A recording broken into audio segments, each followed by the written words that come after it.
a new confidence is being instilled in the country.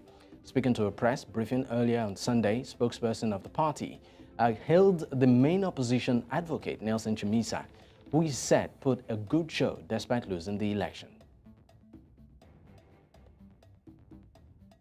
I'm aware that some observer missions went beyond their call of duty and began interrogating legislation passed by our parliament. I don't think it is in the mandate of election observers to interrogate institutions of the civilian government. In the meantime, Zimbabwe's opposition leader Nelson Chamisa and his party has rejected the results of the just concluded elections in the country. Speaking at a press conference in Harare on Sunday, Chamisa warned that there's going to be change in Zimbabwe, whether ZANU-PF people want it or not.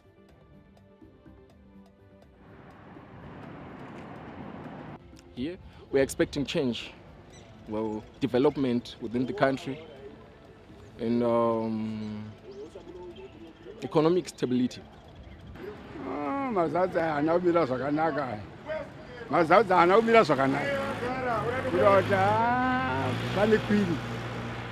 Marzauze. And Sunday morning, unfortunately, I was offline. Tinogamuchira zviripo because ndozvakabuda musarudzo ndozvinodiwa nevazhinji. Isusu totofarira zvadiwa nevazhinji. Hatingafariri zvinodiwa nevashoma, zvadiwa nevazhinji ndozvatongoteverawo.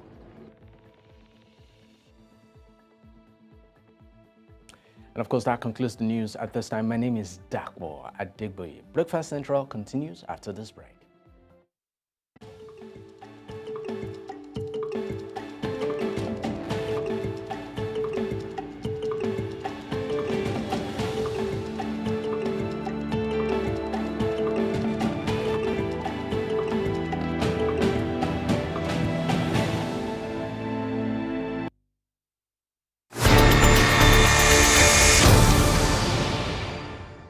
News Central TV, Africa's #1 storyteller, has come with the best of both worlds. With a combination of news app and live TV, we ensure that you keep track of the latest headlines, breaking news, and in-depth analysis from professional journalists from around the continent.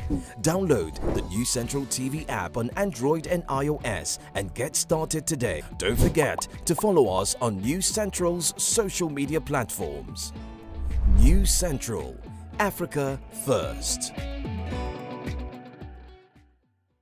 Hey lovers, my name is Sharon Ojai-Grube. Hi guys, my name is Femi Adebayo. My name is Anado Odigesiabojo. Steve Chicks, I'm an actor. Uche Montana. Popularly known as Neo Energy. My name is Neo Mobak Bafre. Uzo Arukwe, you're hanging out with News Central. Keep watching. Keep watching. Keep watching. News Central TV. News Central TV. News Central TV. News Central TV. Did you hear me? And if I'm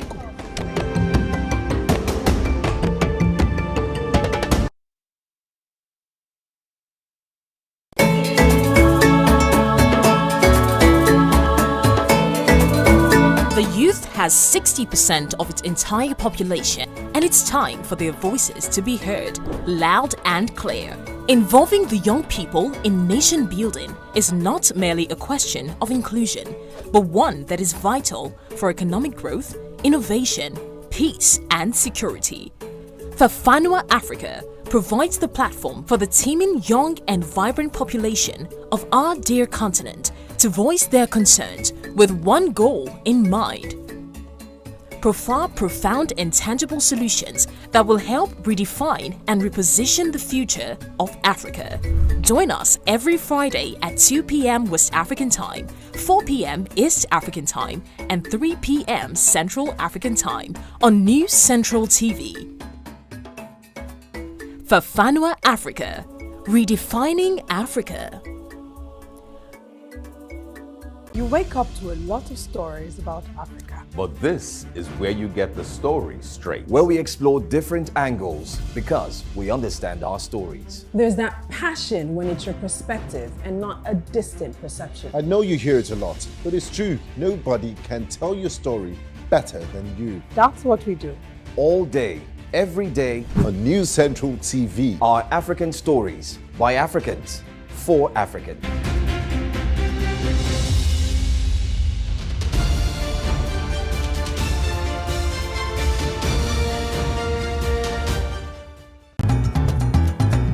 As reporters, we don't just gather news stories, we experience them daily.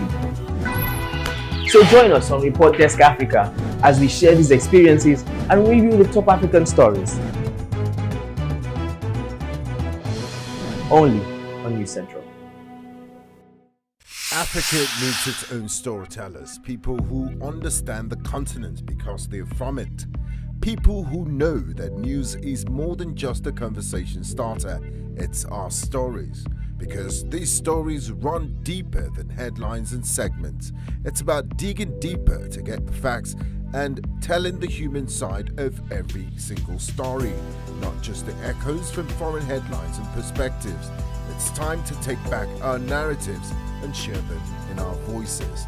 The birth of Africa's New Age reporting, and this is where it begins, right here at News Central TV, with stories that put Africa first.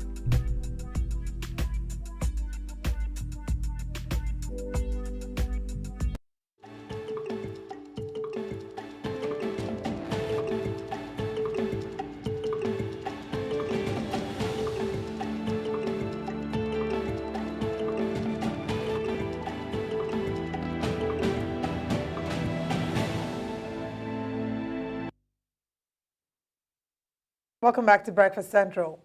The Ministry of Foreign Affairs has alerted the National Emergency Management Agency, NEMA, over impending flooding along the River Benue Basin. Now, in a letter dated August 21st and signed by Umar Salisu, the ministry's Director of African Affairs, this message was communicated thus. The letter said that the Cameroonian government plans to, quote, open the floodgates of the Lagdo Dam on the Benue River in days ahead. The letter has noted that authorities of Lagdo Dam will be releasing unmodulated variable mole amount of water at a time in order to mitigate and avoid damages that the released water may cause along the River Benue Basin, both Cameroon and in Nigeria. Well, the federal government has alerted states and relevant government agencies over plans by the Cameroonian government to open the floodgates of the dam. The effect of the release of water from this dam is largely felt on surrounding regions in about 13 states in Nigeria, including Kogi, Benue, Adamawa, Bauchi, Borno, Gombe, Taraba, and Yobe. Well, joining us now is Mr. Ladan Ayuba. He is the head of operations at NEMA Yola office. He joins us via telephone to give us more update on the situation and plans in the forthcoming days. Thank you for being here and good morning to you. Good morning. All right. Let's quickly take a look at this alert that's coming from Cameroon. What's the latest coming from your office concerning this alert? The National Emergency Management Agency, NEMA, wishes to allay fears of Nigerians over the planned release of the excess water from Lagdo Dam, which is located on River Benue in Republic of Cameroon. The agency is working with critical stakeholders at the federal, state, and local government to ensure that the release will not cause the low-lying communities along the states that will be affected. Very interesting. The agency envisaged this release of excess water from the Lagdo Dam, taking note of the likely impacts and considered in the preparation for mitigation and response to the 2023 flood alerts. Can you share with us, it's great that this notice is coming. Would you say that the notice is coming well ahead of time? How much time do we have to prepare for this? And what states, what areas of the country are likely to be affected? From the NIMET's prediction and a NISA flood, National Annual Flood Outlook, in conjunction with our agency and our stakeholders, our critical stakeholders, have come up with an early warning document And in these early warning documents, we've used it to sensitize the communities and the states that are likely to experience this flooding. Some of these states include Adamawa, Benue, Taraba, Kogi, Nasarawa,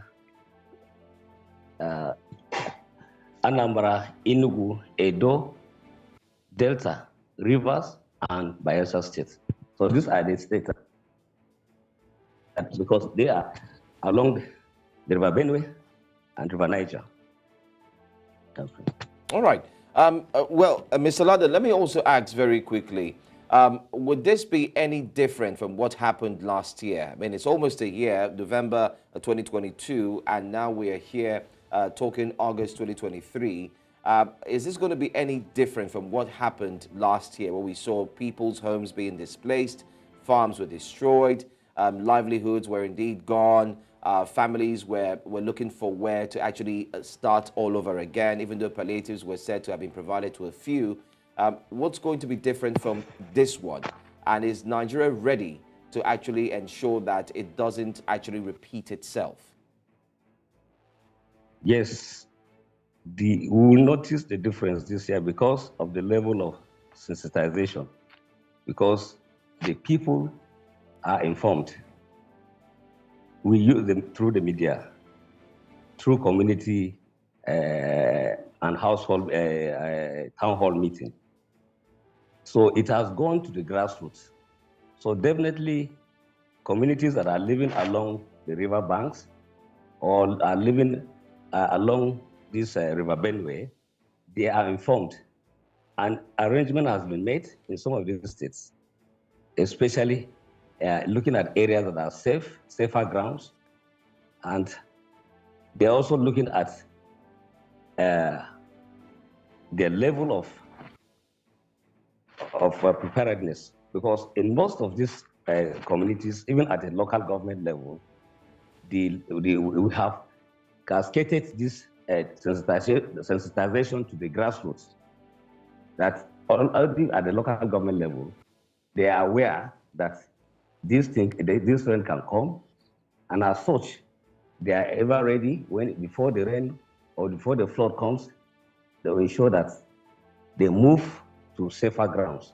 So this year, from the level of sensitization, advocacy, I think the level of impact will not be much compared to what happened last year.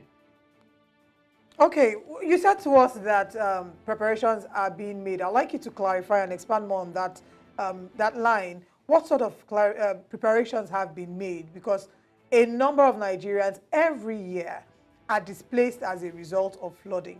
Last year, we saw how Bayelsa State, a large portion of the state, was submerged in water. And with this warning, you've mentioned the states that are affected. So when you say that preparations are being made, who is making the preparations? What bodies are making the preparations? And what are the preparations that are being made? Is preparing the state level, because it is up-down approach, both from at the federal level, the state level, and at the local government level. Preparations, in the sense that we are prepositioning not only relief items, because it's a normal thing, we have to preposition relief materials in case it happens. And then also, we have activated, because at the level we have to activate, we are activated our DRUs. Our DRU, that is disaster response units, which comprise the military, the Air Force, and the Navy. They are all alert. We keep them informed, we keep them on their toes. In case it happens, they will zoom into action. Okay, let me also ask this very quickly. I mean, palliatives were said to have been given or provided to disaster flood victims. That was last year. We did see a few state governors also come out to cushion the loss of livelihood. Taking a look at the current situation of the country right now, Nigeria, do you think Nigeria is buoyant enough to take charge and also support any who may be affected by the flood this time? Nigerian is self-sustained, and Nigeria can take care of its citizens. And we know that it have been doing it, and they will continue to do it because we have a purposeful leadership which has the interests of the people at heart. So it is, we believe that the leadership will do its best to ensure that all the citizens are well taken care of. Okay, I'd also like to ask, what exactly needs to be done to ensure that we don't have this as a recurring problem? Because we've seen this happen year in, year out, the same stories of the dam being released gradually, and then we experience the flooding. The flooding affects the farms, affects people, displaces houses, displaces people from their homes. What can be done to ensure that this is not a problem we keep experiencing year in, year out? One major thing that I think the government will look into is the issue of revisiting the construction of Dansi Hausa buffer dam in the upper part of the River Benue in Adamawa State. And I think if that dam we are able to construct that dam, at least that will reduce the excess of water coming from Cameroon. And I also advise that the dredging, because this river is becoming shallow, River Benue is becoming shallow. So I think the best we can do is to desilt the river, because with that, if dredging is taking place, I think it will be able to increase the volume of the river, and that would take excess water coming from either from Cameroon or neighboring states. All right, Mr. Landa, let me also ask quickly, you did mention about the construction of the dam to cushion the effect of the water coming from Cameroon. Is there any updates, and when will this construction begin, especially looking at it from the point of view of NEMA? We also do understand that the Honorable Minister Sadiya Umar Farouk, that's the Honorable Minister for Federal Ministry of Humanitarian Affairs, Disaster Management, and of course Social Development, had said that she would have discussions. That was last year. She would have discussions, of course, with Cameroon and see the possibilities of ensuring that this does not happen again. So my question to you this morning is, from when she said she would have that discussion up until now, one, has there been any discussion? Two, what's the way forward for the dam to be constructed here in Nigeria to help reduce the flooding? This question, we don't have that right, because it falls under the purview of the Minister of Water Resources. So it is the Minister of Water Resources that can answer this, because our own is on disaster management.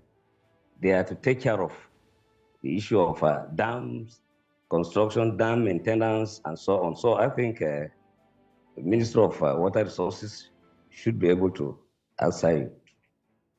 Okay, but in line with your communications, your communique, especially to the people who are going to be affected, like you mentioned, some of the states, Adamawa, Bauchi, and the likes. While communicating with them all through the years and the period, is there any communication that you have received or NEMA has received from the Ministry of Water Resources, like you've said, concerning the construction of the dam? Is it anywhere near in sight? Or do people just have to keep hoping and waiting that maybe a miracle would happen? They are aware.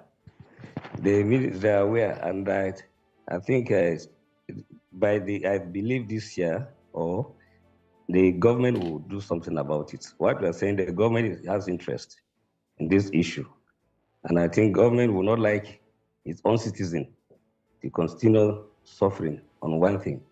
So I think it's something that the government will look at it, and they'll be able to do something. I believe that before the end of this administration, I think they were able to have a solution to this problem.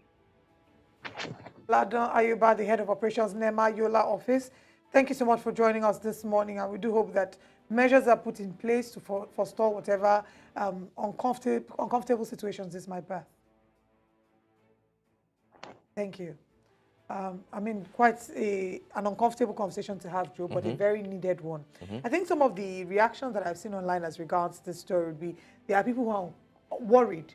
We're worried not just because of the fact that Nigerians will be displaced, we're worried because also it would affect crops. When the flooding happened in Bayelsa, majority of what was being said was farmers have not been able to plant because their farmlands have been covered by flood. Harvest season is where we'll pay the price. Beyond that, there's also fear of the government.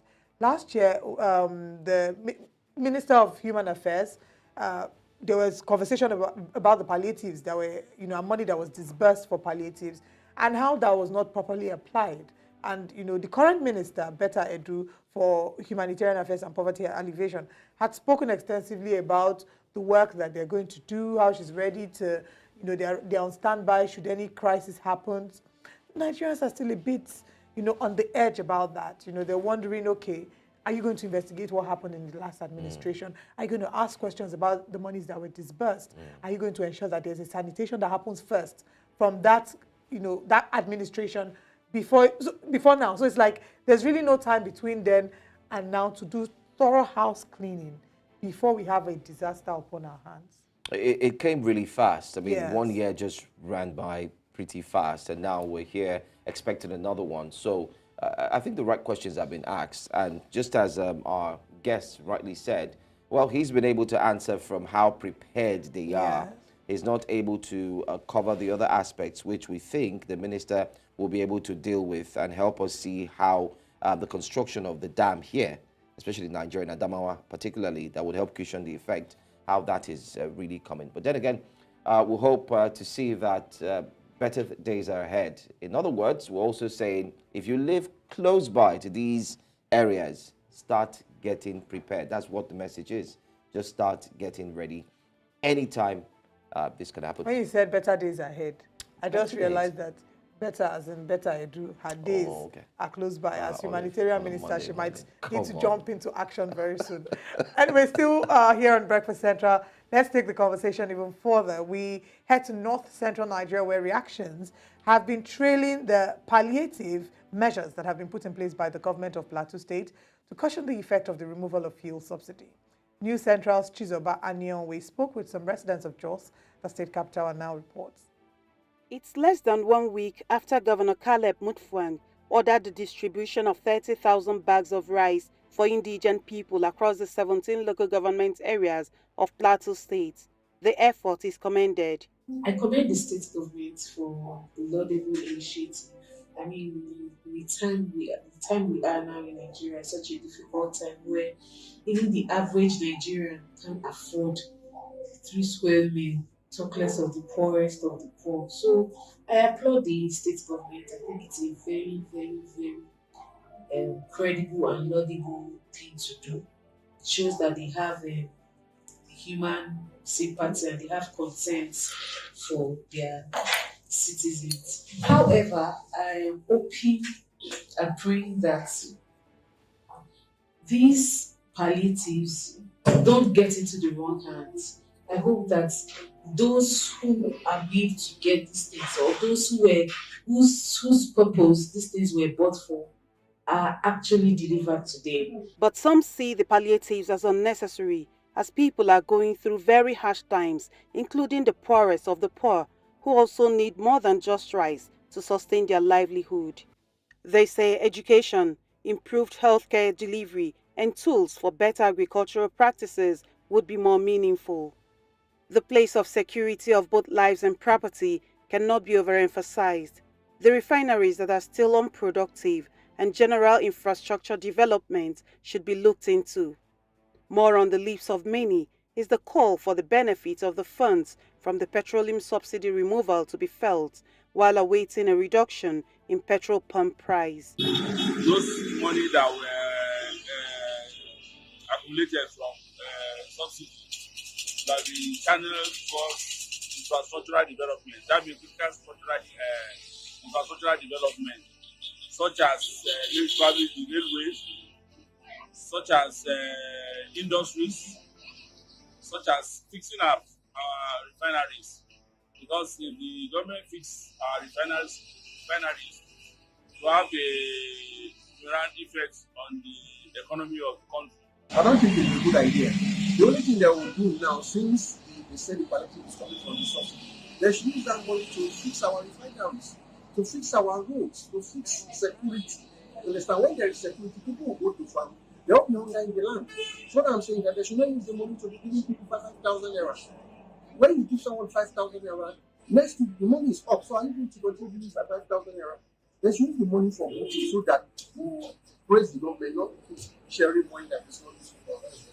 We should provide another alternative, not sharing rice or sharing other things.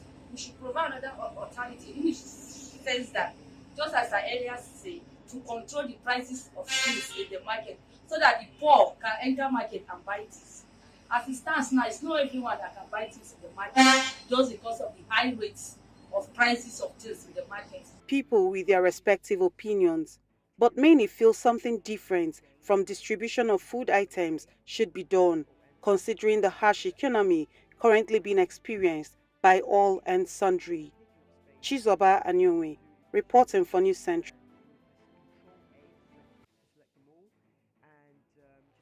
Very heartbreaking package there, because it's the reality of a number of Nigerians, what's going on now. We do hope for better days. I think that'll be the catchphrase for today. Better days are ahead. Absolutely. We have no other choice but to just stay hopeful. However, you did hear some of the residents in Jos saying that the money should have been used for something else, possibly to be used in, getting the refineries working and the likes. But then again, we'll keep following up and see what these funds will be used for. Most importantly, here on News Central, we'll bring to you another package, much more like an update. Well, let's leave that story now and move on. You're still watching Breakfast Central on News Central. Don't forget you can tweet us. We are at News Central TV. Let us know what your thoughts are on the stories so far. The Independent Petroleum Marketers Association of Nigeria has condemned what it described as the attempt by state governments to take over the role of the regulator of the downstream petroleum operations in the southeast. In an interview with a newsman on Saturday, the chairman of Ipman Enugu Depot, Mr. Chinedu Anyaso, said state governments did not have the standardized and approved equipment to measure the accuracy of dispensing machines, and they lack the powers to supervise downstream petroleum operations. According to him, state governments are not empowered to carry out regulatory functions over downstream operators. They lack the expertise, and the Seraphim bottles they are using are not certified to have been properly calibrated. We're now joined by the National Public Relations Officer for Ipman, Chinedu Ukadike, to help us make sense of this conversation. Good morning, and thank you very much for joining us. Mr. Ukadike, good morning. Good morning. Thank you very much for joining us. Seems quite the situation we have here on our hands. We know that the Petroleum Industry Act is the only body that empowers NMDPRA, I beg your pardon. So how exactly has the state government now encroached on this office? Give us a clear picture of what exactly the situation is that has warranted your organization to actually speak out. Yeah, thank you very much. Good morning, Nigerians. Well, you see, some of the commissioners of energy in some of the states, trying to be unnecessary resilience without also knowing the implications of the PIA and the mantra of removal of subsidy, also decided to, find jobs for themselves by inventing some filling stations, not only in the east and in other parts in Kogi, that's North Central and other parts of the country. Trying to wear the clothes of NDPR in terms of regulating petroleum products. The main issue is that the price of petroleum product now is determined by market forces, not by government agencies or regulation. We can be able to buy whatever you want to buy and sell at your own will or at your own pace or at your own price because the market has been deregulated. We are now in a deregulated economy since the subsidy has been removed. So the forces of demand and supply determine price. Well, most of this state government who does not know the boundaries of regulations in terms of the provisions of the PIA, decided to invade some filling stations, asking them to reduce price and telling them there is a template for pricing. And not only that, also giving them heavy burden taxes and distorting the peace of these independent marketers who are just merchants selling petroleum products to be able to make a mega profit. So with the PIA introduction and removal of subsidy, there is no price margin. You can buy, that's why you see PMS is selling at 600, maybe in the southeast, and it's selling at 617 in the north or in Abuja, or it's almost selling at 680 in Damaturu. It's just depending on your logistics to be able to take the product to wherever you want to take it to. That is how you can be able to now put up your price regime. So for these government officials, jumping from one filling station to the other, asking for money and extorting some of the filling stations, non filling stations that doesn't know the powers and the provisions of the law, is very, very quite unfortunate. And that is why if that thing kind of lifestyle continues or administration continues, it's going to influence on the prices of petroleum products, because whatever you take from those filling stations in terms of settlement, they will still put it back at to the price and the price of the products, and commuters will continue to suffer. Is there any form of sensitization from IPMAN to these filling stations? Because you did mention that some filling stations are already falling for these invasions, especially coming from IPMAN. Is there any form of sensitization? And we do understand that NMD PRA has the authority and the rights to indeed monitor the downstream sector. But then again, do you think what the government officials are doing is totally out of place? I'd like to get your answers on these two questions. What they're doing, is it totally out of place? Secondly, any form of sensitization to these filling stations? Yeah, we held a meeting of Southeast stakeholders in Desicok Hotel in Port Harcourt, precisely 4 days ago, to be able to address some of these issues. We invited the chairman and secretary of those depots, some of the key stakeholders in some of the depots, especially like I'm talking now, in the 5 depots in the southeast. And they all attended. It was a well-attended meeting, over 100 and something people that were selected from these depots, with the zonal chairman of IPMAN, Barry Bobby, who presided over the meeting, and we were able to sensitize our people and also encourage them not to withdraw services, because we wanted to withdraw services by shutting down our filling stations to be able to protest some of these ill operations of some overzealous government officials. But as a very, very responsible organization, association, we also decided to sensitize our people so that we can be able to resist some of them and report to the appropriate authority. The state chairman of IPMAN in Port Harcourt Refinery Depot, I think, has also used this opportunity to reach the Commissioner of Police in their course visit last 2 days to be able to have a synergy, a collaboration with the Commissioner of Police in case some of these people comes in around or want to harass them. They can be able to have a helpline where they can be able to reach the police to come and apprehend them. So I think we have taken steps as an organization, but it's also important that we will let out what is going on to the media, So we understand the set of people that are hovering around our filling stations. Now, the secondly is that you also said that NDPR is the regulator. Yes, NDPR is the policeman of the industry. But now the issue of regulating price has been removed. That ceiling has been removed. So we have now what we call a price regime, whereby marketers can be able to determine the cost of the products. It is no longer fixed by PEF or by PPRA or whatever. No. And NDPR cannot be able to give you a price ceiling that this is what you have to sell.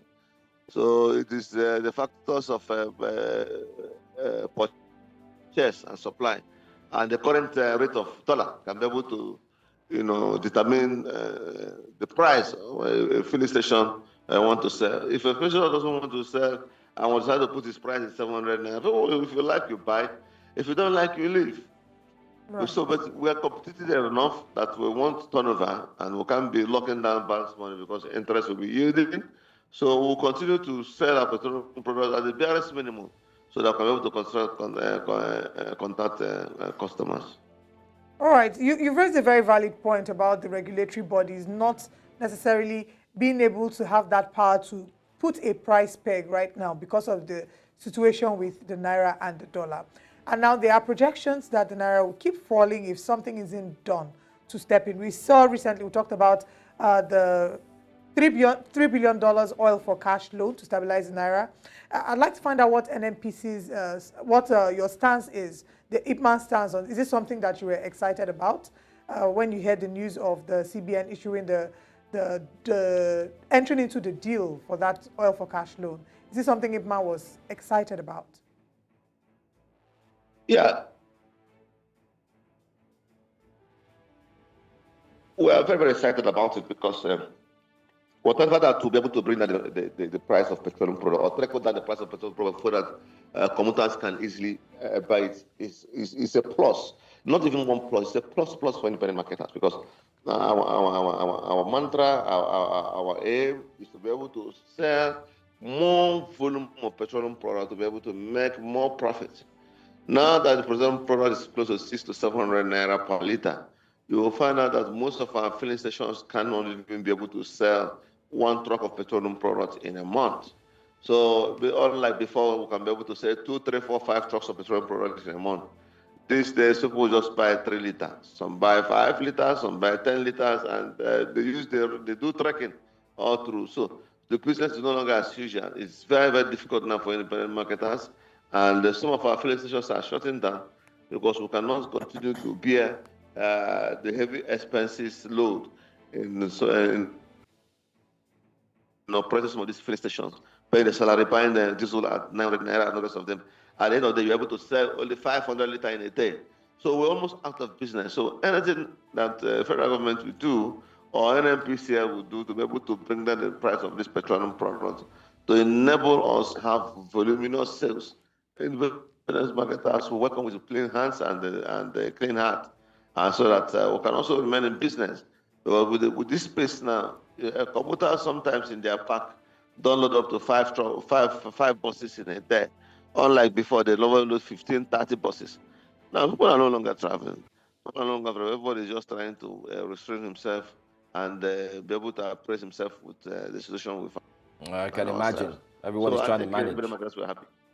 Everyone is trying to manage what they have, and if possible, ensure that they do not spend much. Well, would love to go on with so much and, of course, discuss further other questions. But thank you so much for talking to us, National Public Relations Officer for IPMAN, Chinedu Ukadike. Thank you for being here this morning on Breakfast Central.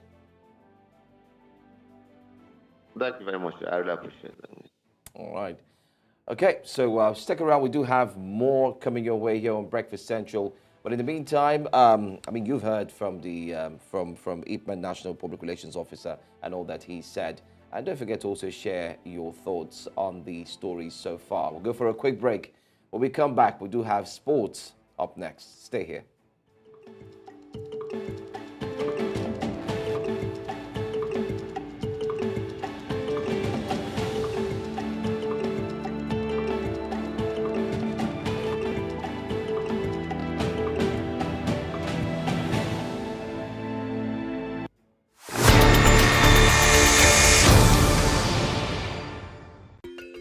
Africa is rising. Again, we hear our sounds echo on the other side. Afrobeat and Afropop reinvented, hip life brought back to life, new energy infused into Kwaito and Kwela. Africa is balling. Every stroke, every shot, every raise, we find our place at the top. Taking the helm of real power, new hopes for democracies. A breed of entrepreneurial tigers, audacious storytellers, and a promising generation raring to go. Truly, Africa is rising. And this is where the stories that define our continent live.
News Central TV, Africa's #1 storyteller, has come with the best of both worlds. With a combination of news app and live TV, we ensure that you keep track of the latest headlines, breaking news, and in-depth analysis from professional journalists from around the continent.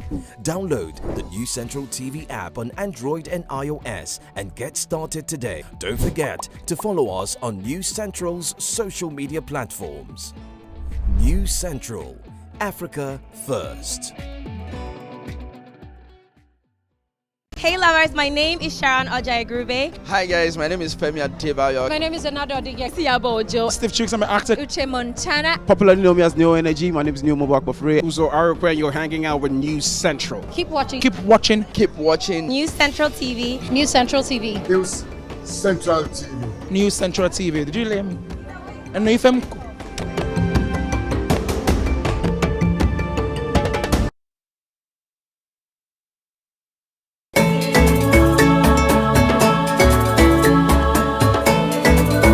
The youth has 60% of its entire population, and it's time for their voices to be heard loud and clear. Involving the young people in nation building is not merely a question of inclusion, but one that is vital for economic growth, innovation, peace, and security. Fafanua Africa provides the platform for the teeming young and vibrant population of our dear continent to voice their concerns with one goal in mind. Provide profound and tangible solutions that will help redefine and reposition the future of Africa. Join us every Friday at 2 p.m. West African Time, 4 p.m. East African Time, and 3 p.m. Central African Time on News Central TV. Fafanua Africa, redefining Africa. You wake up to a lot of stories about Africa. But this is where you get the story straight. Where we explore different angles because we understand our stories. There's that passion when it's your perspective and not a distant perception. I know you hear it a lot, but it's true. Nobody can tell your story better than you. That's what we do. All day, every day on News Central TV. Our African stories by Africans for African.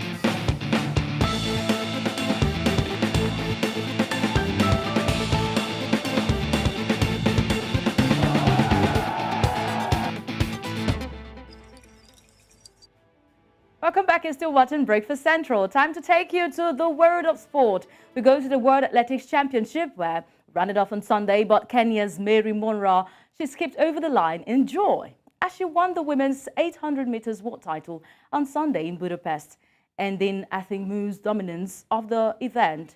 The 23-year-old timed a minute 56.03 seconds, with Britain's Keely Hudson having to settle for silver late last year. She finished a minute 56.34 seconds. Athing Mu, the Olympic and defending world champion, finished third with a minute 56.61 seconds.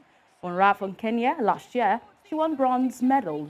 She surged past Mu, who passed the race in the final straightaway and crossed in a personal best time of a minute 56.03 seconds. On achieving the feat, Murad laid on the track for a few seconds before getting up to her feet and dancing in celebration. Her Kenyan teammates on the training track also did same. Moving away from that to the world of football, Super Eagles forward Victor Osimhen has reached a significant milestone, scoring his 100th professional career goal from the penalty spot against Sassuolo. Napoli welcomes Sassuolo to Diego Maradona Stadium for their second Serie A League match. During the clash against the Black and Greens, Nigerian international Osimhen converted his 100th club goal from the penalty spot. The moment came in the 17th minute after a foul on Matteo Politano, which reviewed by the VAR, the video assistant referee, and awarded that as a penalty to Napoli. Now on transfer update, we've got West Ham. They've announced the signing of Mohamed Kudus from Ajax. The Ghanaian international has joined the Hammers on a 5-year deal with an option for 1 more year. It is believed that the attacking midfielder has cost West Ham a fee of a region around £35 million, with £3 million more in potential add-ons. The deal has been sealed just days after he netted an impressive hat-trick for Ajax in their Europa League win over Ludogorets. Mohamed Kudus is so excited at joining West Ham, and he's got this to say. Hi, this is Mohamed Kudus. I'm happy to be here. Come on, you Irons. A very welcome to Mohamed Kudus to the Hammers there. Let's go to the English Premier League for games played in the weekend. Manchester City went top of the Premier League table as they continued 100% step to the new campaign on Sunday. The defending champions and last season's dominant treble winners withstood the absence of manager Pep Guardiola after back surgery and a rare missed penalty by Erling Haaland to triumph 2-1 over newly promoted side Sheffield United, thanks to Rodri's dramatic late winner. West Ham had been the early leaders after beating Brighton 3-1 with an away day masterclass on the South Coast to top the table on Saturday. Arsenal joined them on 7 points after they came from behind against Fulham. There was also drama as Manchester United came from 2 goals down to beat Nottingham Forest 3-2 at Old Trafford. Elsewhere on Saturday, Crystal Palace and Brentford, they played out a 1-1 draw. Chelsea kicked off a busy weekend to the top flight action with a 3-0 win over Luton to claim their first victory on the Mauricio Pochettino. Sunday sees Liverpool producing a barely believable comeback with only 10 men to secure a 2-1 win over Newcastle at the St James Park. Meanwhile, we've got Lard Foster from South Africa becoming the 9th South African to score in the Premier League, but his goal was not enough to inspire a comeback for Burnley against Aston Villa. The result you've seen over there, but the standing still says Manchester City atop in the table after match day 3. Now to wrap up sport update, former Italy manager Roberto Mancini has been named the new head coach of Saudi Arabian national team. Just 2 weeks after resigning as Italy's head coach, Mancini has officially been appointed as the new manager of the Saudi Arabian national team. The Italian will be unveiled in front of supporters in a glitzy presentation ceremony today in Riyadh. His first game in charge will be against Costa Rica in an international friendly on September 8 at the Newcastle United home ground, St. James Park. And there you have your sport update at this time. I am Onyinyechi Obaru. Back to you, Joe and Olive.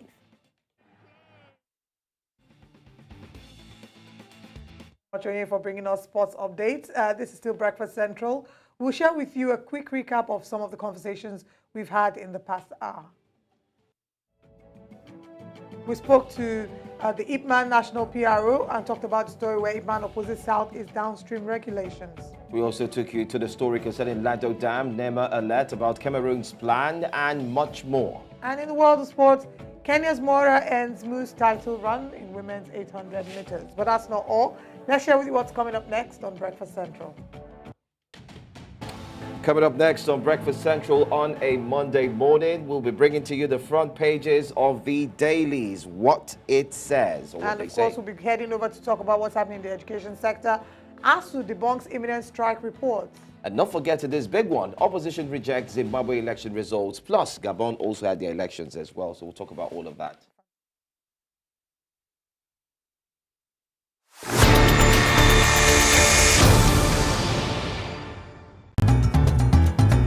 As reporters, we don't just gather news stories, we experience them daily. So join us on Report Desk Africa as we share these experiences and review the top African stories. Only on News Central. Africa is rising. Again, we hear our sounds echo on the other side. Afrobeat and Afropop reinvented, hip life brought back to life, new energy infused into Kwaito and Kwela. Africa is balling. Every stroke, every shot, every raise, we find our place at the top. Taking the helm of real power, new hopes for democracies. A breed of entrepreneurial tigers, audacious storytellers, and a promising generation raring to go. Truly, Africa is rising. And this is where the stories that define our continent live.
Once again, thanks for staying with us here on Breakfast Central. The second hour continues as we kick off with the front pages of the papers. That's exactly what we'll be doing for the next few minutes.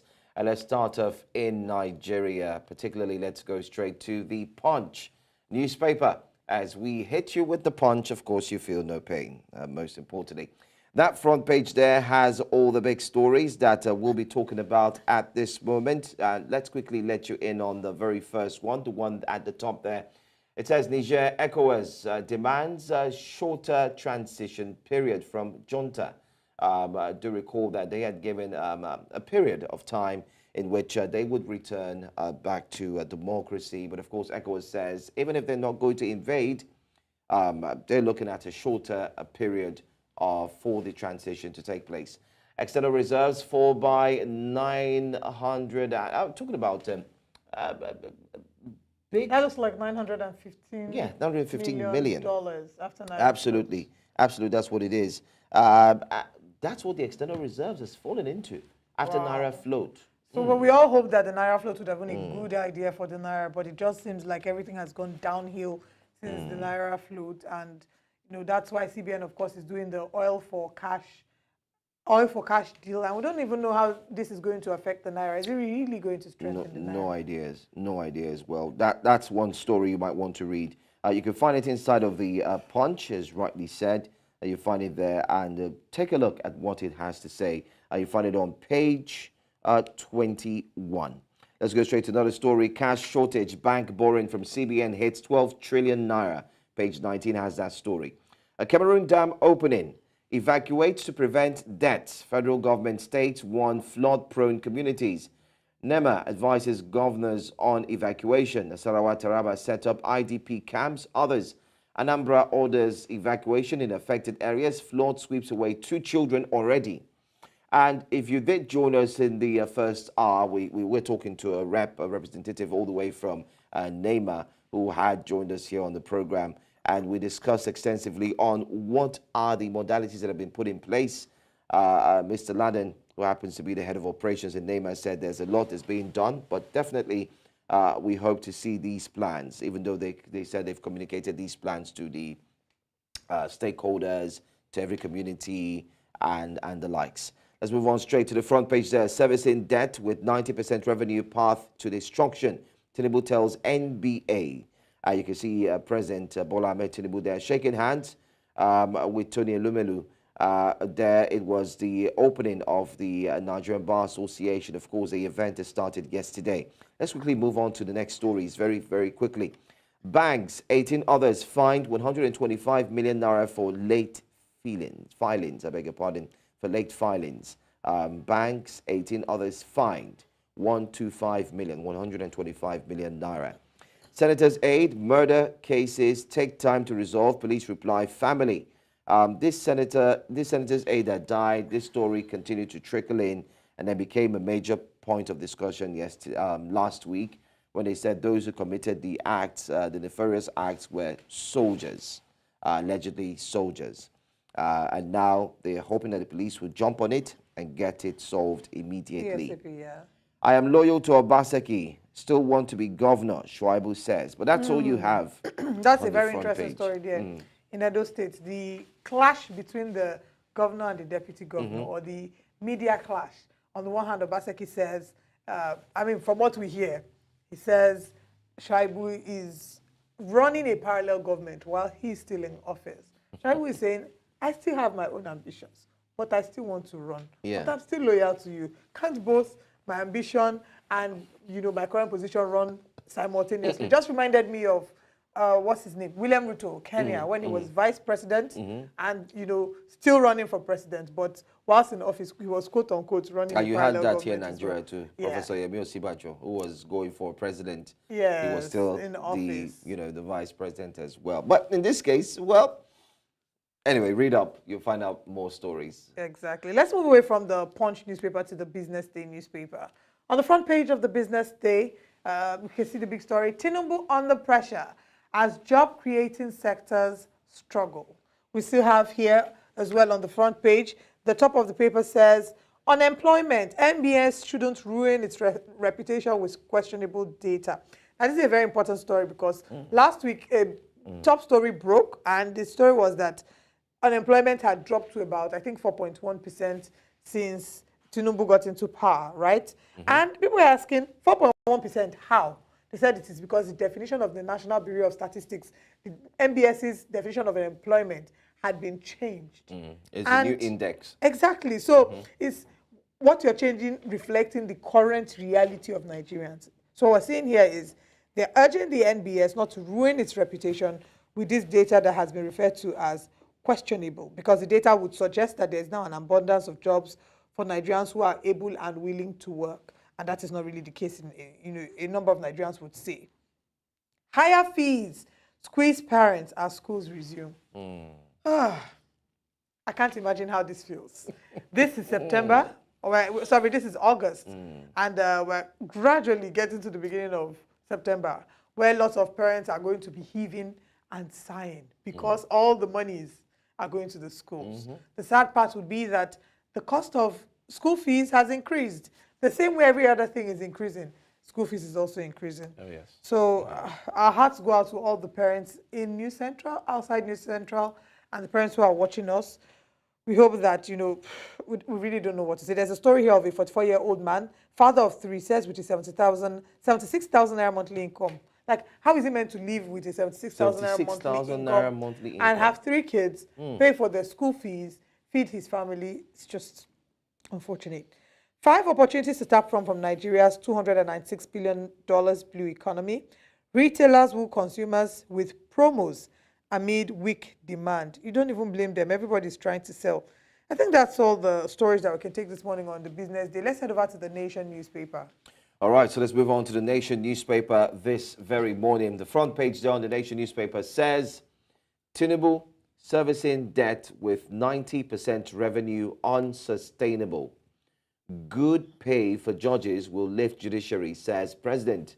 So the president is after ensuring that the judiciary receives remunerations that are indeed very attractive. And he says that would affect or would lift the judiciary. Many have begged to differ with that statement recently. You could also check the social media space.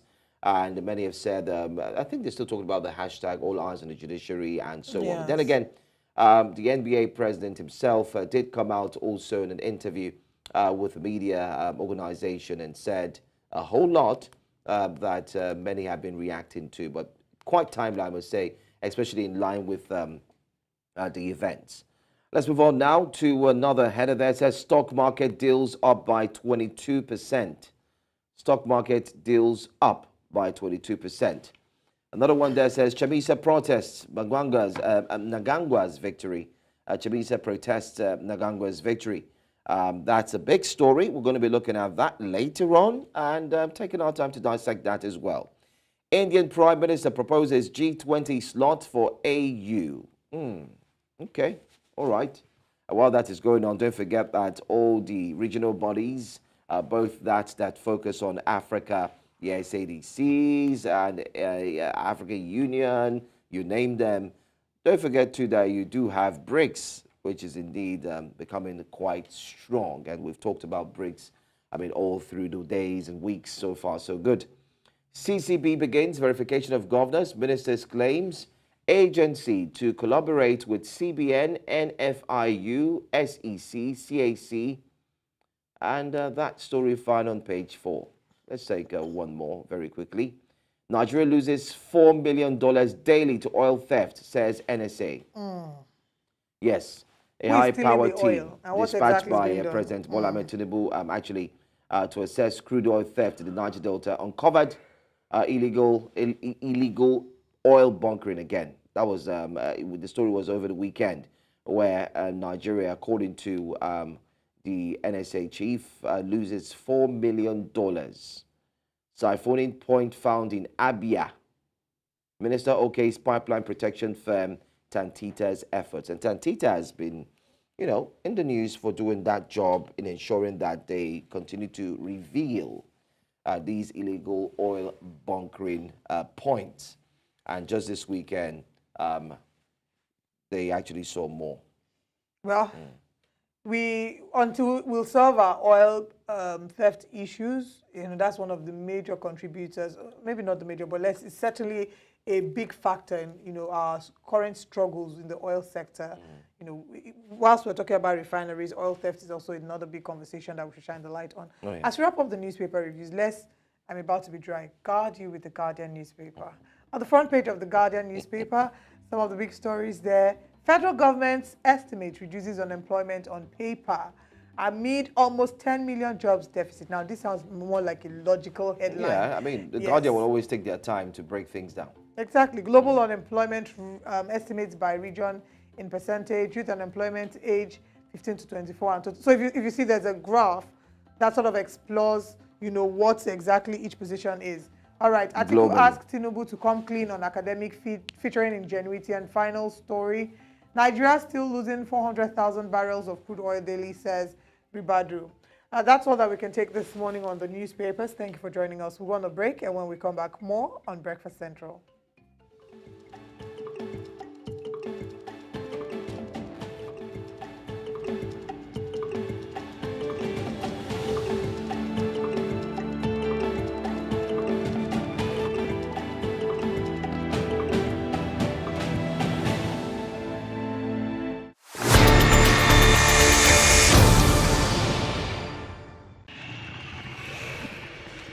Take it from me, the mind-blowing way to do things is the Glow LTE advanced way.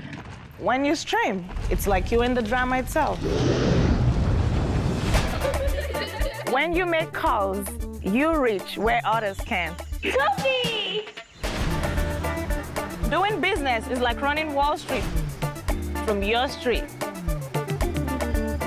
And when you play, I did beat the guy. We'll see about that. It's like traveling the world without moving an inch. Is that Toby in your room? You can download in the blink of an eye in 4K. Go, go. And when you go for your dreams, it's like running with the strength of 3 nations behind you. Glow LTE Advanced, the power of 3 data networks in one. Get a Glow SIM or dial *301#.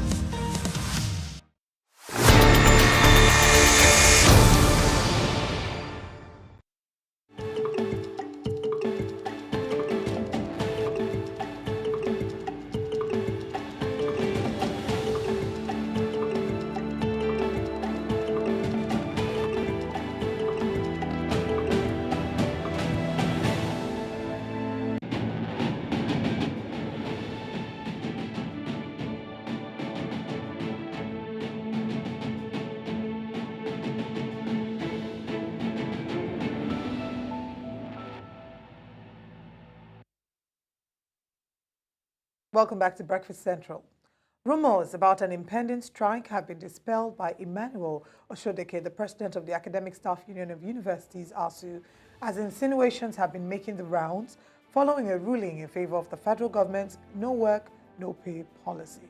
Well, Nigeria's public universities have seen repeated disruptions in academic calendars over the years, with striking lecturers protesting funding deficits, poor conditions of service, and the likes. Well, joining us now is the president of the Academic Staff Union of Universities, Mr. Emmanuel Oshodeke. He will give us more updates on the situation. Good morning, and thank you so much for being here on Breakfast Central. Thank you very much. All right. So let's go straight into this. Impending strikes, here again, statements are being made. You've embarked on 16 strikes so far, so good.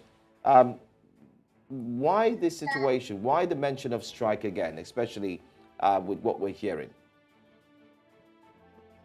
Thank you very much. I believe that the Nigerian press, when they are reporting, report exactly what you see. Don't put your own idea. If you look at the text of our press conference, nobody mentioned the work strike. The union raised issues that are standing with government and asked government to act on them. Nobody used the word strike in that, but what you see in Nigeria today is that the press will just go ahead and report whatever they feel like reporting. So when they included that word strike, we are not aware of it. Okay, you've said the union has shared what the concerns are with the federal government. Can you kindly share with us what these concerns are? These are the issues that have been there for the past 7 years. We started negotiation with federal government in 2017. That negotiation, we concluded it first in 2020. The government refused to sign. They settled on that panel, headed by late Emeritus Professor Nimi Briggs, and we reached an agreement again in 2022. They refused to sign.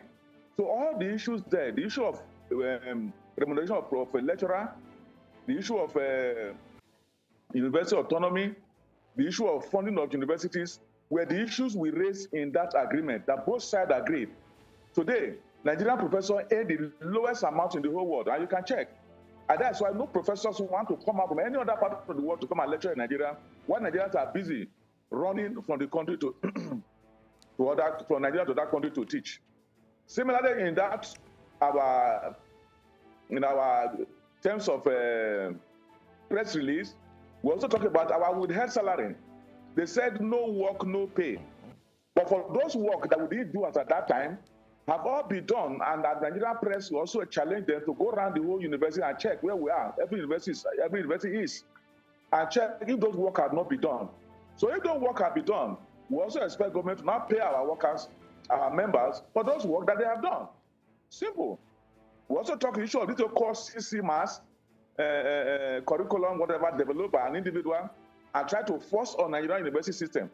And we are saying that it is the function of a Senate to develop, to produce a curriculum for the program in the universities. There is no university in the world where two universities run the same curriculum. There is none. And we are saying let university develop its own. The role of any university should be able to add as a guide, to produce a guide for which university will produce its own. Not any university producing maybe a group of maybe 50 or 60 people sitting down and producing and forcing on the system. If you call all the professional body today, they are all against that particular thing because they have completely downgraded what they have as curriculum. So that is one of them. We also talk the issue of insecurity in the country.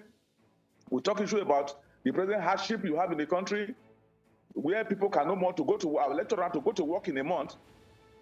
Because in those days, there used to be at staff quarters, to go to work in a month for a minimum of 20-25 days, you spend no less than 100 to 200,000 naira on transport alone, on fueling of your vehicle. So what is left for the lecturer to survive on? The same thing happened to the average Nigerian. So those are the issues for which we are indicated to government that they have to do something as quickly as possible to avoid crisis again in the system. All right, thank you for highlighting what these concerns are. We'll go on a short break. When we come back, the conversation continues.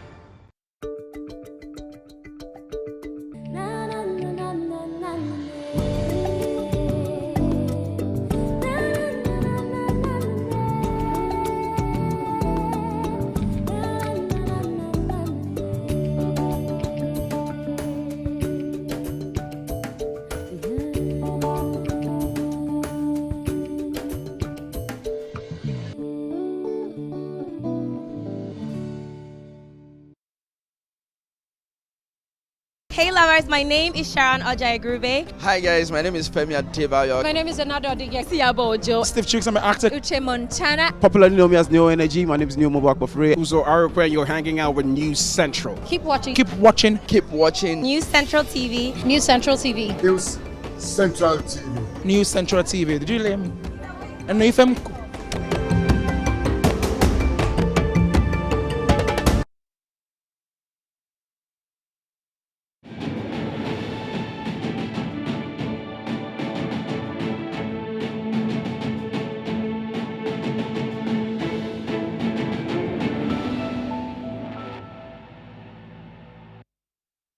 Welcome back from the break. Before we went on that break, we were speaking with Emmanuel Oshodeke, and we're looking at the conversation between ASU and the federal government as to what the demands of ASU are. And you've highlighted what these demands are.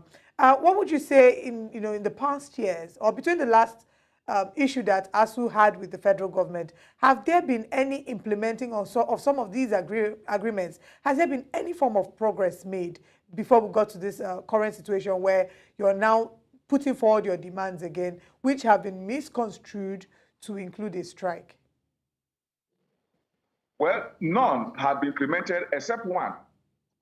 That is release of the decision panel reports of the decision team that were sent to universities. Those reports have been released. I think for now, that is the only thing that has been done. No other thing has been implemented. Backlog of salary there, negotiation signed, is not signed. Release of people money they have in the budget last year that had to do with the issue of academic allowance, none have been released. The issue of need assessment report, need assessment fund, they have not been released. But we were shown evidence that those money were there in the last year budget. So we are giving the government the opportunity, the time, to see that we should be able to have discussions. We should be able to implement what we agreed on to avoid the crisis you have in the system. Those are why we are already raising this issue. It's more than 3 months now. It's about 3 months now, and nothing has happened. And we believe that the interest of our children, of our students at the university, polytechnic, college education, there have to be some attention paid to the education system. Any country that undermines its education, undermines its growth. And I believe that there will be a change. It should be a paradigm shift from what we have seen in the past government, where they are interested in how to punish the lecturer, how to punish the student, while their children are having their sweet and smooth academic progress outside the country. I think we have to look back at our country. Well, looking back at our country, like you've said, but let me also bring this forward. Some months back, there were insinuations, especially coming from the government, that some of the lecturers on IPIS, on that system, some of them were non-existent. Rather, they were ghost workers, and this formed some of the basis why payments were indeed being dragged. Can you confirm to us how true this was? You see, this issue, today, the National Assembly is probing the IPIS, and is it not? What have they discovered? That is the crisis we have in the system. It has nothing to do. Before this IPIS came in, every university council, every university vice chancellor know how many staff they have. They know who is their staff. They know who is being paid from the university. Today, nobody knows. You have seen the National Assembly, what do you call it, Federal Character Commission. You have seen what is happening. You can do a check. The number of people employed, the staff increment that have been employed in recent time, completely outnumber what you had before. The fraud you have today, what they are talking about is not correct. The fraud you have today is what has been imposed on the system by IPIS. The IPIS is such a way that no which to know who is being paid from the universities. All are done at IPIS. So they are the one creating this job, this thing, and lecturers not being the so-called lecturers who are not being paid, who are not. Federal government need to stop IPIS. There is nowhere in the world where several lecturers are paid from the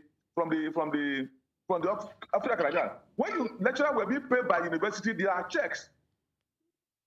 When the university develops a budget, you go to the Ministry of Budget, go to Ministry of Education, then it goes to National Assembly, who will now look at it, vet that project, look at what you do with the past year, and give you a new fund.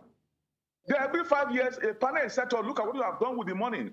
But with IPIS, nobody is checking what IPIS is doing. And I must congratulate the new National Assembly, the House of Representatives, for having the courage to probe IPIS. And you are seeing the results. When people are buying jobs, people are being paid when they are not working, they don't know what they are working.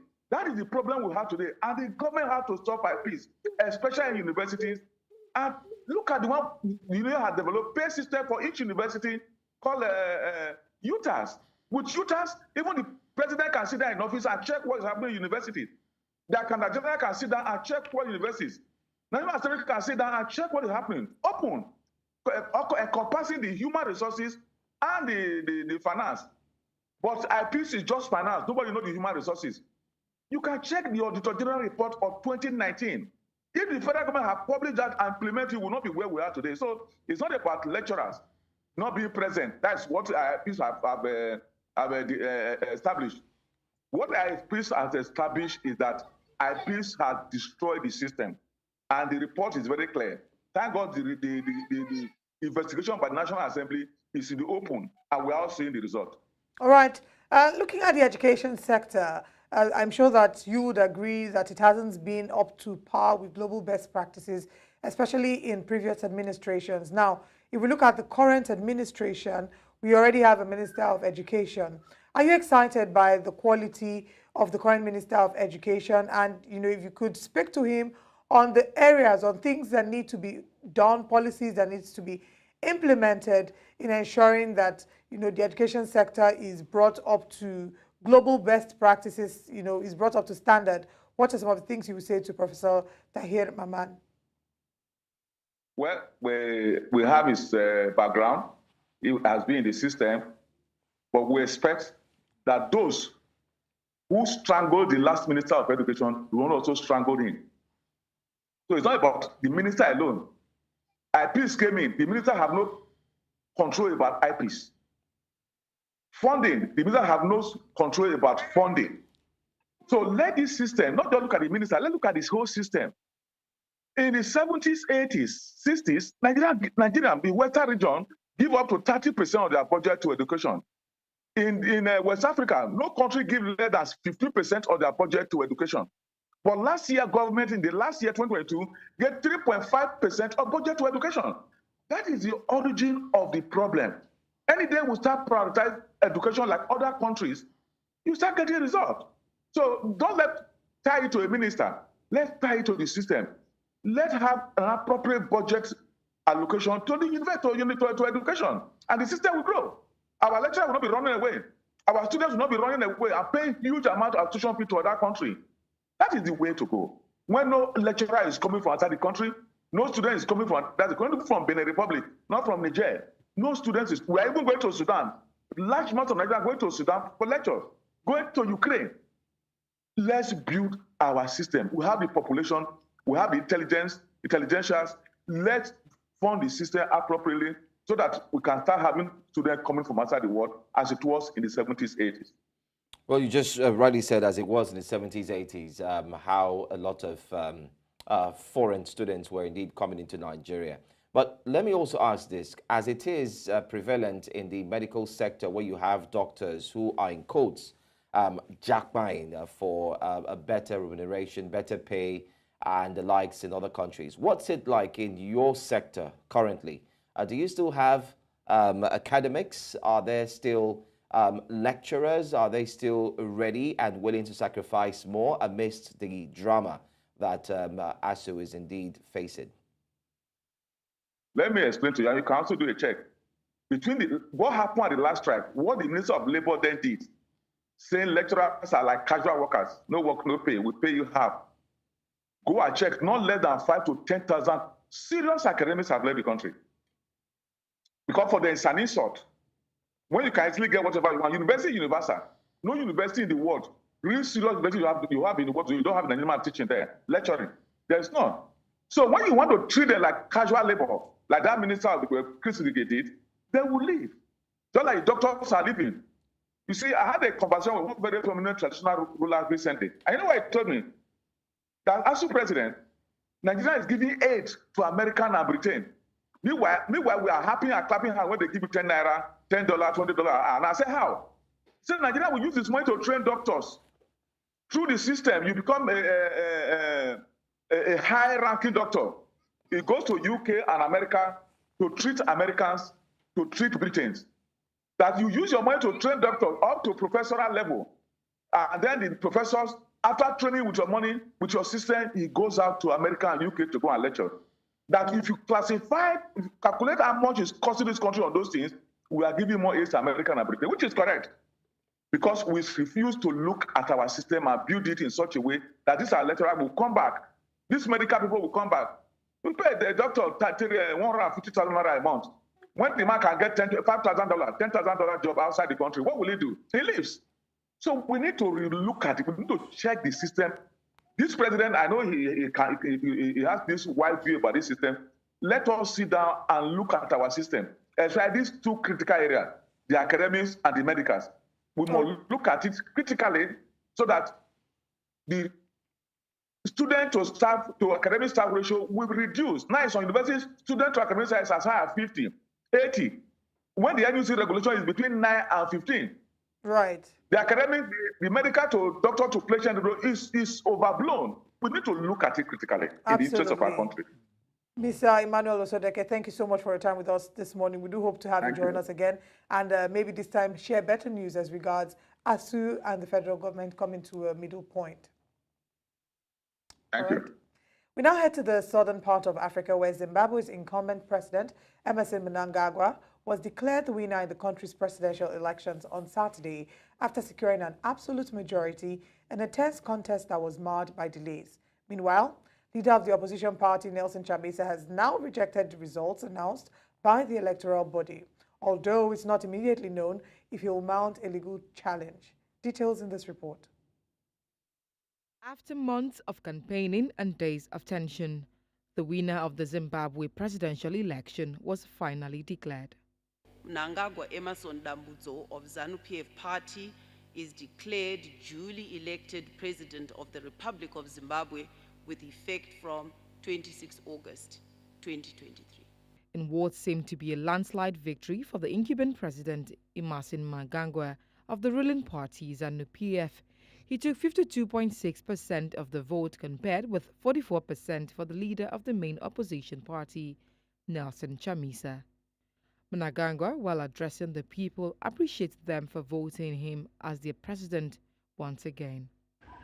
The elections have come and gone. I'm humbled by the trust and confidence that you, my fellow countrymen and women, have reposed on me to once again serve as president of our great country, Zimbabwe. There are no winners or losers, but one united people of Zimbabwe. Thus far, we have shamed our detractors who wish to see us divided and in harmony. We shall forever remain a united, peace-loving and resilient people.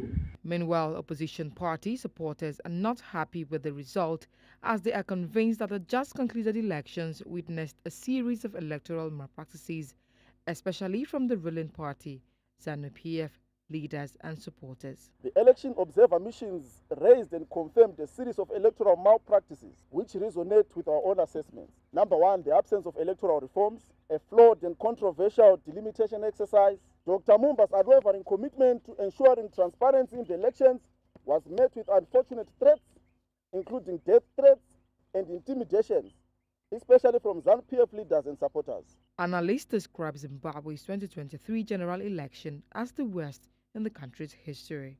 These elections, they were, the worst elections ever to be held in Zimbabwe's history, political history of electoral politics. For the first time, these observer missions objectively pointed out to the glaring and brazen-ridden tactics. Only 11% of participants, as candidates, were women, implying that it was highly, it excluded a critical section of our population. However, Mnangagwa's victory only meant that the ZANU-PF retained the governmental leadership it had held for 43 years of Zimbabwe's history, since the nation was renamed following independence from white minority rule in 1980. Here, we're expecting change, development within the country, and economic stability. Zimbabweans, however, hope the president's second and last term will bring positive dividends to the South African nation.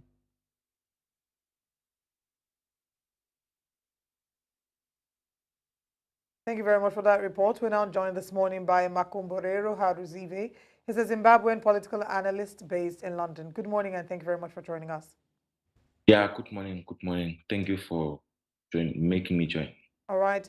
ZANU-PF has been re-elected into office. This will mean 43 years of ZANU-PF being in office ever since Zimbabwe gained independence from British rule in 1980. What does this mean for the people of Zimbabwe? Number one, ZANU-PF was not re-elected. It was not elected. It was just declared by the Zimbabwe Electoral Commission, because the results that were announced have nothing to do with the voting that happened in the past few days. But going further, we saw the reports by international observer missions. We saw reports by the African Union, by SADC. We saw reports by COMESA. We saw reports by the Carter Center, the European Union election observer missions. And yesterday, the United Nations Secretary General also released a statement, and all these are proof that Zimbabweans' case for freedom and cause for a new great Zimbabwe for everyone. We have high moral authority among Zimbabweans in the region, in the continent, and in the world. So Zimbabwean's reaction to this is, I'm sure no Zimbabwean is ready for another 5 years of corruption or watch the gold mafia. No Zimbabwean is ready for another 5 years of gross human rights abuses. We saw what happened 2019 January, demonstrations where women were raped, many were abducted and tortured. We saw the harassment of journalists, Popo Chingono and others, Blessed Mhlanga. You know, they were persecuted, record persecution. Zimbabweans can't wait to have Job Scala and other political prisoners like Jacob Ngarufum and the Mtwakazi Republic 9 in jail for 5 years. Zimbabweans, in this election, I think what the Zimbabweans' expression can be best judged by how they behaved in this election. The Zimbabweans' resilience and patience in the face of disinformation attacks, the very late of delivery ballot papers and opening of polling stations, tampering with the internet, the fast intimidation, arrests, and delivering of wrong ballots and rigging shenanigans. That is proof of unparalleled patriotism. It shows that Zimbabweans in this election were not only voting against something, they were not running away from something, but they were voting for something. They are going for somewhere. They want a new great Zimbabwe for everyone. So this determination will not be disturbed. It will not be hindered by the results that have been announced. Imagine people stood for 12 hours waiting for ballot papers which were supposed to have, arrived on the morning of the election day, but they wait 12 hours later. Even one Zimbabwean in Warren Park, he died whilst waiting in the queue. This determination shows that something's going to happen. And unlike previously, where we had the opposition really taking radical steps or responding through protests, I don't think at this point Zimbabweans have faced everything. Zimbabweans have been to court before. Zimbabweans have been,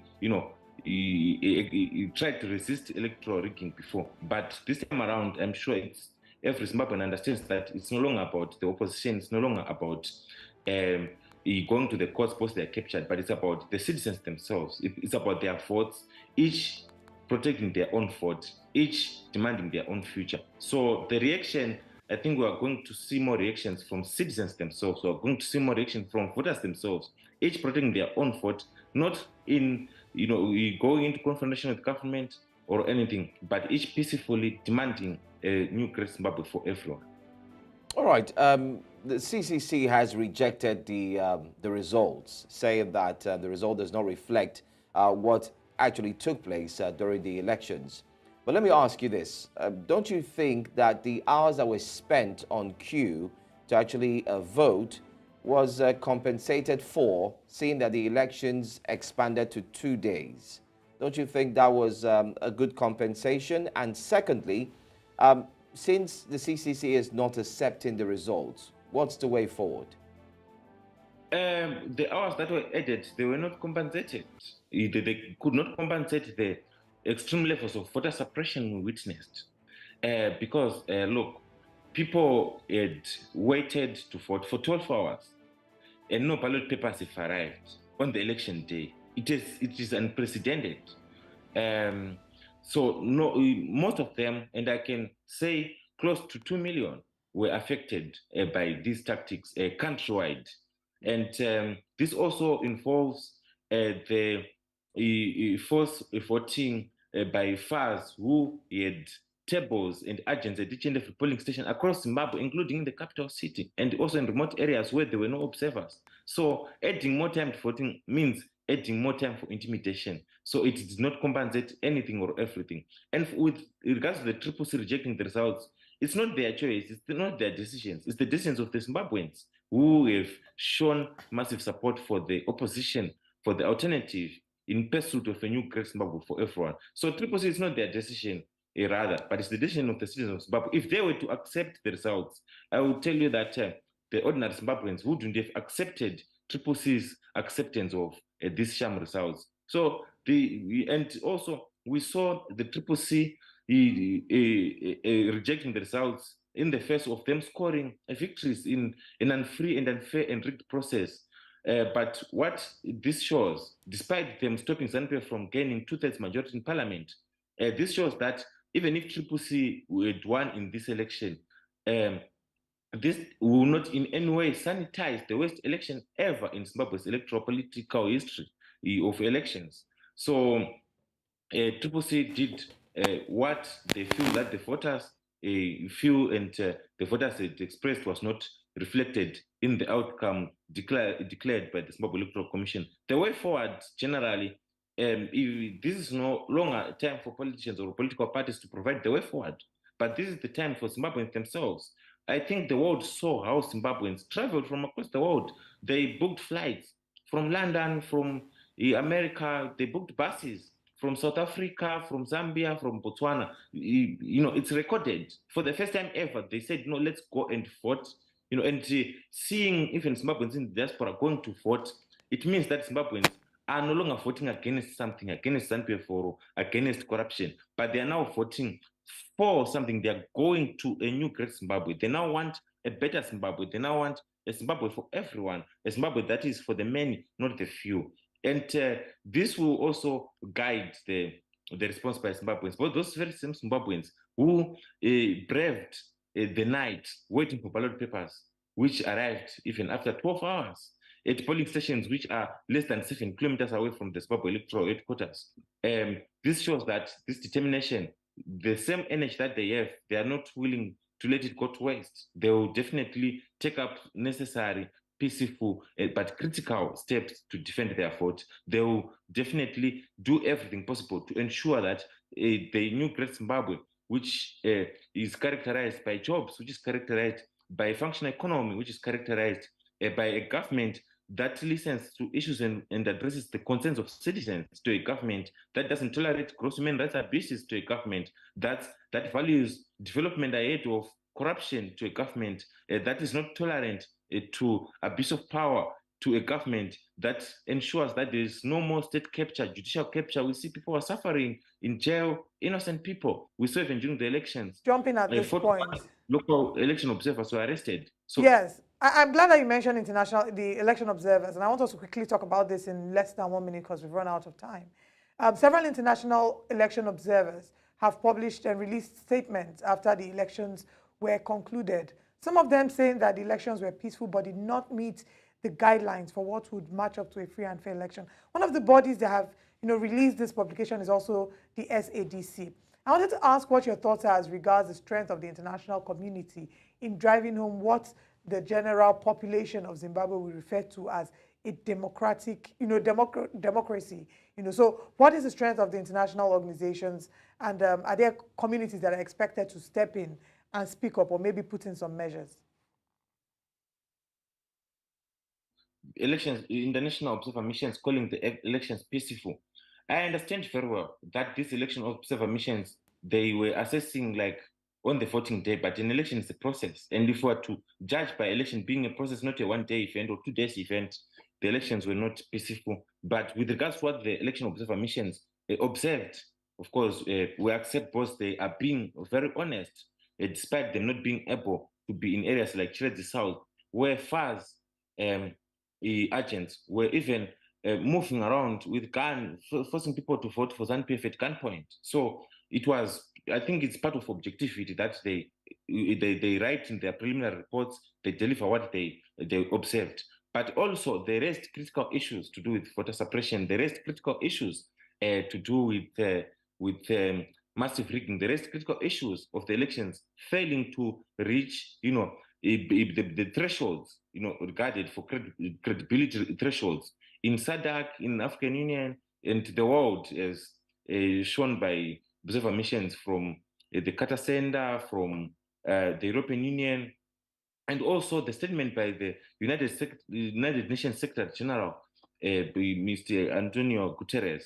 So these statements by the international elections observer missions, while they might not be able to force or to determine politically what happens to Zimbabwe, it emboldens the Zimbabwe, because this shows that the Zimbabweans' cause for a new great Zimbabwe, for everyone, is, it's an issue and demand that has high moral authority, not only among Zimbabweans, but in the region, in the continent, in the world, because this is the first time for such things to happen. To have SADC being objective about the problems in Zimbabwe, to have the African Union being objective and clear, to castigate elections rigging in Zimbabwe, and also all these others coming, including the highest level of the United Nations. So this emboldens Zimbabweans into knowing that their cause it's appreciated and it's understood by the world, unlike in the past where the world really didn't understand Okay. the Zimbabwean cause. The Mr. world was Harizive, armed. Mr. Harizive, I mean, we've gotten some of your points mentioned here in this conversation. I want to thank you so much for buying time to speak with us this very day. Thank you so much. We look forward to have you again. Hopefully, we'll also get updates on what CCC plans to do. We do hear that a press briefing might ensue anytime soon. But thank you so much for being here. Thank you very much. All right. So that's all we have for you for this hour. But before we go, let's quickly remind you of some of the shows that will be coming up here on News Central.